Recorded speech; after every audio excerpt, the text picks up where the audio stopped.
November 17, 1950, a 15-year-old boy stood before his people and accepted a burden no child should carry. As Chinese troops poured into eastern Tibet, Tibetans turned to their young Dalai Lama, Tenzin Gyatso, and asked him to assume full spiritual and political leadership. He said yes. For 8 years, he tried to negotiate with Beijing. He traveled to China, met with Mao Zedong, tried to protect his people under the forced 17-point agreement. But in March 1959, as violence erupted in Lhasa, he fled across the Himalayas to India. Thousands followed him. What happened next was remarkable. That teenage refugee built something unprecedented, a functioning democracy in exile. On November 17, 2025, Tibetans worldwide marked 75 years of his leadership. China has occupied Tibet for 3/4 of a century, but it hasn't broken the Tibetan spirit, and it certainly hasn't silenced their conscience.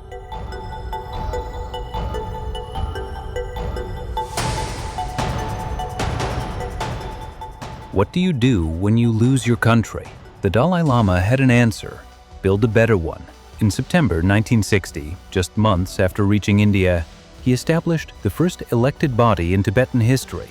It was called the Commission of Tibetan People's Deputies. That date, September 2nd, is now celebrated as Tibetan Democracy Day. The institution evolved over decades, from a 13-member commission to a full parliament of 45 members. In 2011, the Dalai Lama made a historic decision. He stepped down from all political roles, transferring complete authority to an elected president called the Sikyong. Today, the Central Tibetan Administration operates with 3 separate branches: executive, legislative, and judicial. Tibetans in exile vote, they debate, they hold their leaders accountable. Inside Tibet, none of this exists. The irony is crushing. Tibetans had to lose their country to gain democracy. Language is memory.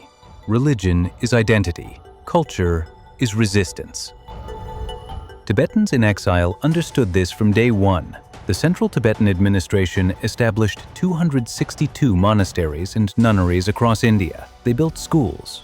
The Tibetan Children's Village Network now educates over 12,000 children.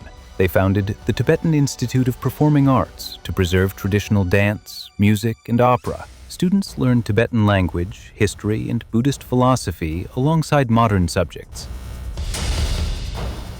Every year on March 10th, Tibetan Uprising Day, communities from New York to Toronto to Sydney gather and protest. They wear traditional chubas. They wave snow lion flags.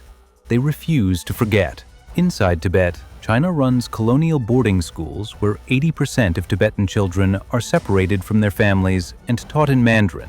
Monasteries face surveillance, DNA collection, iris scanning. But in exile, the culture thrives. The diaspora numbers over 150,000 worldwide. Small numbers, massive impact. You can occupy land. You cannot occupy memory.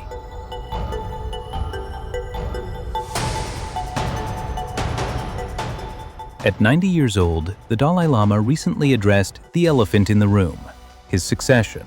China claims the right to choose the next Dalai Lama. Beijing passed laws saying it controls all reincarnations of Tibetan Buddhist leaders. The absurdity would be funny if it weren't so dangerous, but the Dalai Lama has been clear. His successor will be born in the free world, not under Chinese control. The Central Tibetan Administration will continue. The middle way approach, seeking genuine autonomy rather than full independence, remains policy. India has supported Tibet's cause for 75 years, providing refuge when no one else would. The United States, European democracies, and global parliaments increasingly recognize Tibetans' right to self-determination. 75 years of occupation have proven one thing: you can control borders, but you cannot control belief. You can occupy a country, but you cannot occupy its conscience. Tibet endures.